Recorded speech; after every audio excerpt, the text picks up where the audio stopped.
Hello, everyone. So, today I'm going to be talking about my article called The Science Fiction in the Feminine Analysis of the Handmaid's Tale published by Coral and Howells in 1996.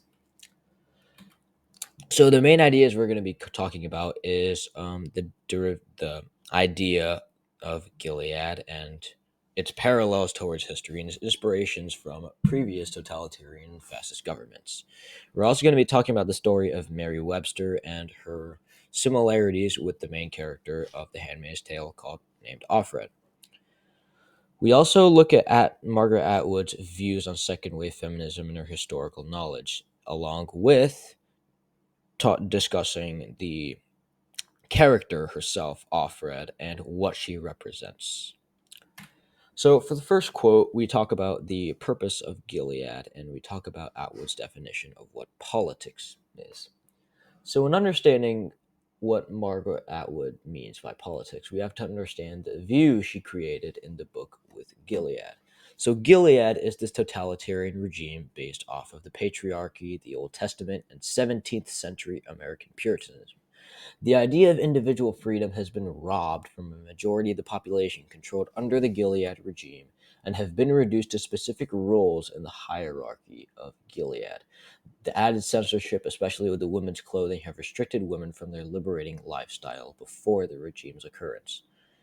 So Gilead seems to represent this over-patriarchal hierarchy, which place women into a specific role that are only there to benefit the male population.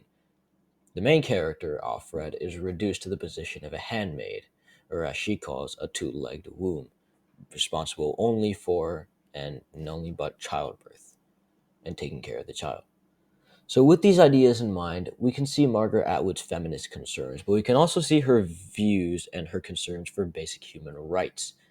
As we also see in the beginning of the book, the male bodies hanging on the walls in the Harvard gym, and along with the homosexuals, the Roman Catholic priests, and the Quakers. So, second quote. This quote states that Gilead was a derivation of many events that occurred throughout history. Margaret Atwood's vast knowledge of history is shown pretty evidently in her writings, and this is also backed up with the clip. There is also a clipping file in the University of Toronto Library where Atwood stored newspapers and magazines that display her historical and humanitarian interests. Her inspirations for the idea of creating Gilead came from forms of institutionalized birth control from Nazi Germany and Nicolae Ceausescu's communist rule of Romania. She also contained newspapers which documented atrocities and genocides in Latin America, Iran, and the Philippines. So, The Handmaid's Tale can be viewed as a novel about a dystopian America, but it also alludes to New England and Canadian history with the idea of Puritanism. The mindset of Gilead is relatively close to the 17th century Puritanism, as I said earlier, and this is proven with the many cultural practices and terms in Gilead derived from earlier terms in American literature, such as the Founding Fathers' references to women as handmaids of the Lord, or Cotton Mather's description of a dissenting woman as an American Jezebel, along with other rituals and forms of baptizing, essentially. I don't really want to go into detail about those. But Atwood also derived inspiration for The Handmaid's Tale from the story of Mary Webster, who was a resident in New England during the time of the Salem witch trials. She was hanged as a witch in 1683, but survived her hanging and went free. Personally, I wish Coral and Howell showed a proper comparison of the strong neck of Mary Webster's towards the character of Offred herself, who is unyielding to the system and is able to get back up on her feet. I like to think of Offred as Margaret Atwood's version of herself with that strong neck that she says that she wishes to inherit. This leads us to the next quote. The idea of having a strong neck means the ability to be able to come back or stay your ground. And when Atwood says that she desires to have a strong neck like hers, especially as a woman writer, she wants to be able to stand up against unfair justices towards the feminine. Margaret Atwood was a feminist with a deep distrust of ideological hardlines and refused to swallow slogans as a whole. This quote specifically talks about her views. It kind of like gives the introduction towards her views on second wave feminism. So, Margaret Atwood She always had a distrust of swallowing slogans whole, and by that just taking it into like a broad category.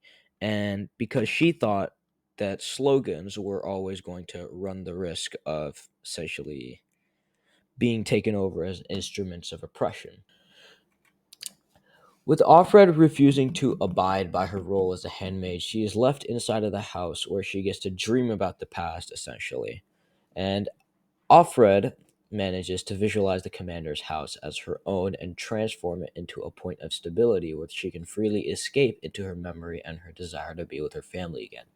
Another interesting detail in the book is her transition of yearning for the past to be with Luke and yearning for the future to see the regime fall.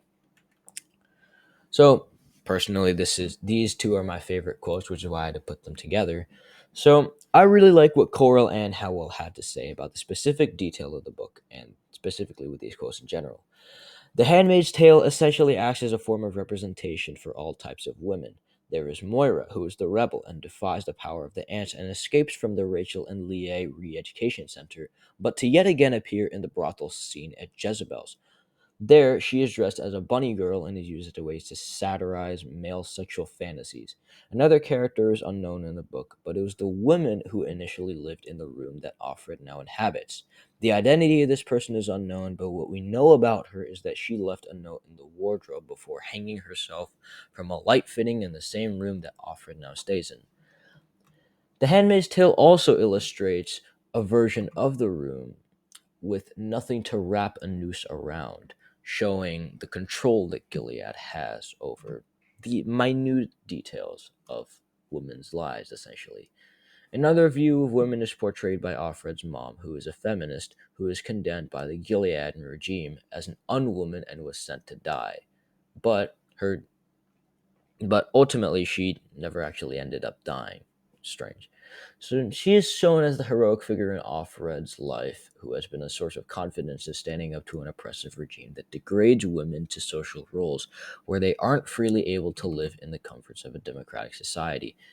In contrast to the feminine women, there is the character Serena Joy, who is a popular gospel television show personality but now promotes right wing totalitarian ideology. Another key detail is that Atwood derives this character specifically from Phyllis Schlafly, who is an avid believer in the idea of a patriarchal society and where women can fit into certain gender roles. However, The Handmaid's Tale is essentially a book revolving around the idea of reconstruction and restoring what was. Offred essentially reconstructs her feminine strength and her via her memories to stand up to the regime. And with this in mind, I like to view her as a palimpsest who might look and act differently and might have been revamped in a way, but still is the same person on the inside and acts the same way when alone. There are still remnants of her femininity there. And also, and moving on from that, I would like to talk to I would like to talk about the connection to the garden, which I also find really fascinating because it establishes this idea of her being free and living in her past life where she also had a garden and could smell the earth. The garden also provides a form of isolation from the other people who she doesn't really love. And there's also a moment in the book where she celebrates the garden prospering and growing to where it resembles something bursting upwards, kind of like a light in the entirety of darkness. Basically acts as a hideaway or retreat to the past. So ultimately, The Handmaid's Tale can be your own interpretation of different ideas concerning political topics, gender topics, and the possibility of such dystopian futures actually existing. This article acts as an analysis of feminism in a dystopian future where the Gilead regime is in charge of women's roles in society, and they're depicted as a form of usurpation through the disguise of religion. Margaret Atwood herself stated that The Handmaid's Tale isn't a critique of religion, but the idea that religion can be used to force and maintain a specific order, which I think is a key point in the entire book. Personally, I felt like I learned a lot more about the book after reading this article, and I found that this article had a very detailed approach, and I definitely agreed with the points that were made by the author of this article. Thank you for